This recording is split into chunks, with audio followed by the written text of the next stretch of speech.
RCF. Ce reportage est présenté par les chambres d'agriculture Auvergne-Rhône-Alpes. Nous sommes aujourd'hui à Morse, dans l'extrême sud-ouest du Cantal. On est avec Sébastien Bardet, Cathy et Julie Fialip qui transforment le lait de la ferme directement en glace.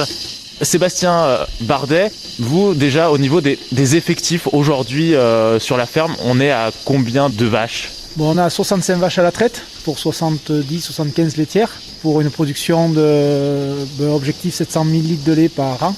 On n'a que de la race Primolstein, c'est la race la plus laitière qui nous convient le mieux pour faire le plus de lait possible avec le moins de vaches possible. Donc 700 000 litres de lait qui sont donnés à la coopérative d'Aurillac. Mais il y a aussi, directement sur la ferme, la transformation en glace fermière. Julie et Cathy Fialip, comment est venu ce projet, l'origine de ce projet de se tourner vers la glace fermière ? Sébastien et ses parents avaient accueilli en stage François Bidard, c'est un Normand, et ses parents faisaient aussi de la glace du coup chez eux en Normandie. Nous en fait avec Julie on sortait de l'école et nous on avait une formation plutôt dans la RH, mais bon ça nous plaisait pas trop du coup de rester toute la journée au bureau. Et donc du coup on avait dit pourquoi pas s'installer et du coup on est allé voir des exploitations qui transformaient de la glace et c'est vrai que ça nous a tout de suite plu. C'est assez souple parce que comme il y a une date de péremption tardive, même si c'est une DLUO, on peut stocker, faire les glaces quand il y a moins de boulot sur la ferme. Et après, quand au printemps il y a plus de travail, là on est plutôt avec Sébastien. Et comme ça permet au niveau organisation, ça c'est le top quoi. Oui, parce qu'il faut le rappeler, Julie et Cathy, vous êtes jumelles, hein, c'est ça. Et on pourrait se dire, les glaces fermières, c'est quelque chose qui n'est pas forcément très très répandu sur le secteur. Il y avait d'autres modes de transformation, mais vous avez vraiment préféré faire les glaces. Pourquoi en fait vous êtes plus orienté vers les glaces ? Alors du coup déjà on avait fait des stages en fromage yaourt aussi et glace. Et le fromage on trouvait que c'était beaucoup d'astreinte tous les jours, quoi, les tourner, les frotter, etc.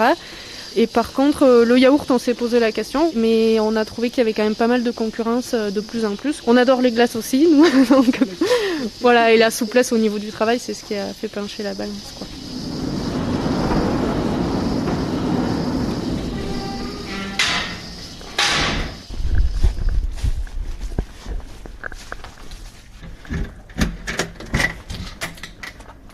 Hop. Rentrer. Vous produisez beaucoup chaque année C'est pas une grande production, on va dire qu'on produit à peu près, je dirais 5000 litres de glace, en gros.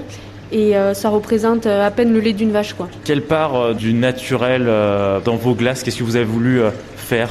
Donc la vanille, c'est de la gousse de vanille, mais on met aussi de l'arôme naturel. La pistache, c'est pareil, on travaille avec une pâte pure de pistache, alors qu'il y en a où il y a certains colorants. Et bon, c'est sûr que ça faisait diminuer le coût de la matière première, quoi. Mais après, en goût, on s'y retrouve quand même. Donc on a essayé quand même de choisir des matières premières assez nobles, mais avec toujours du coup un coût de revient qui est quand même assez élevé, quoi.